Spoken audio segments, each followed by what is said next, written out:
Good evening. Good evening. I'm Dave. It is Tuesday, May 21st, 2019. Happy birthday to my brother.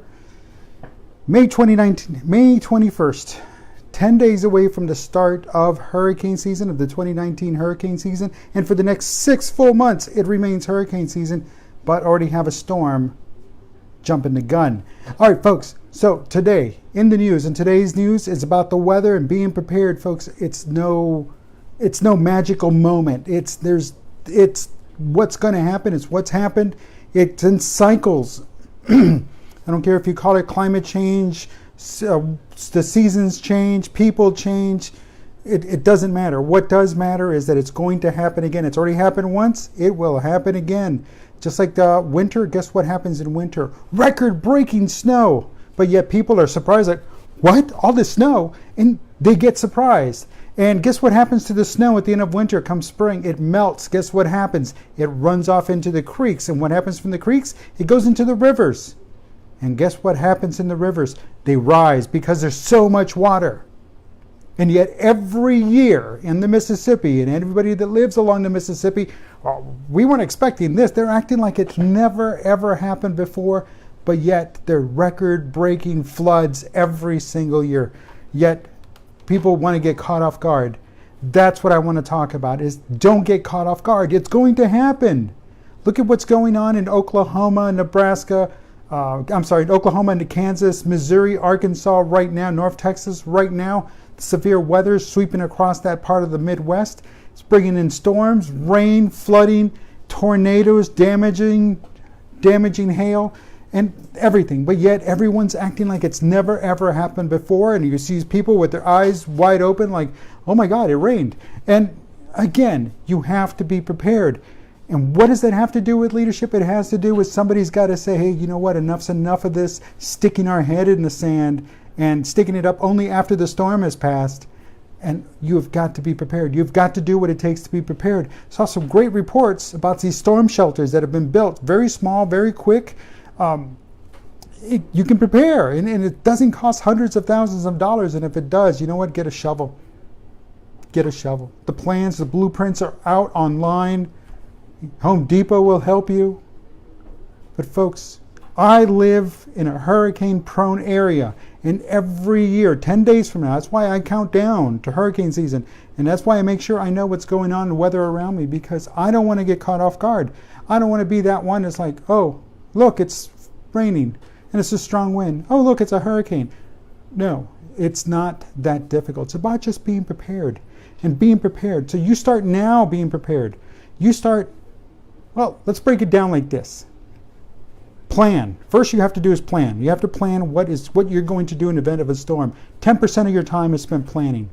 Then you prepare. Folks, preparing, 60 to 70% of your time is spent preparing.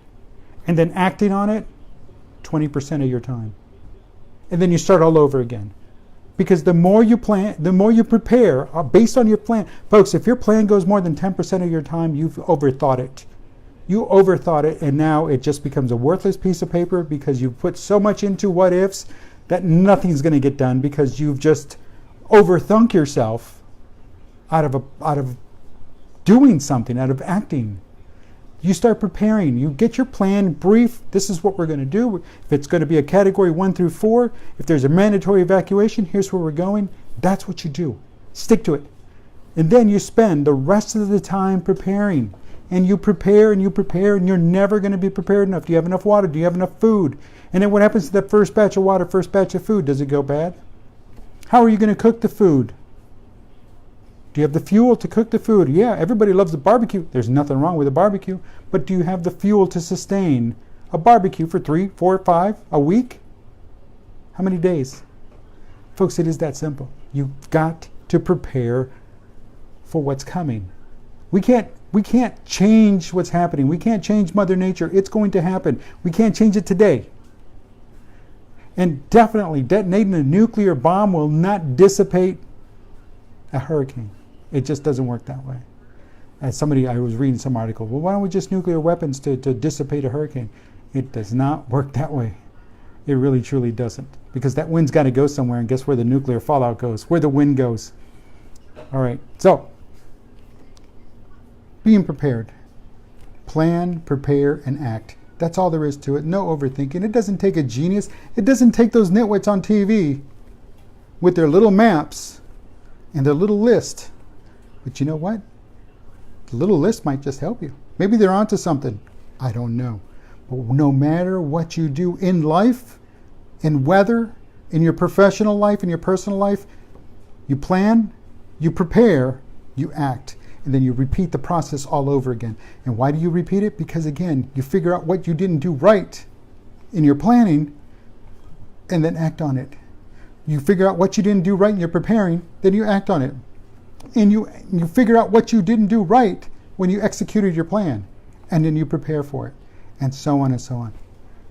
So folks, take this time. You've got you got 10 days before, and trust me, there's no magical storm that's going to brew up on the 1st of June, but start planning now. Start preparing. Start getting your ducks in a row. Know where you're going, know what you're going to do, and know what you're going to eat and drink, and how many, and for how many. Because again, take care of your people too. Not just your family, but your people. Let them know, hey, here's our plan. We're not going to overthink this. You don't need a committee. You do not need a committee. What you do need is somebody that's ready to rock and roll. Folks, my name is David. This is Tuesday, May 21st, 2019, in the news, and we're talking about weather and preparedness. Don't be surprised. Don't be those people on TV with their eyes like, it started raining. It was coming. So, until tomorrow, have a great evening. Have a great rest of your Tuesday night, and we'll talk to you on Wednesday. Take care. Have a good one.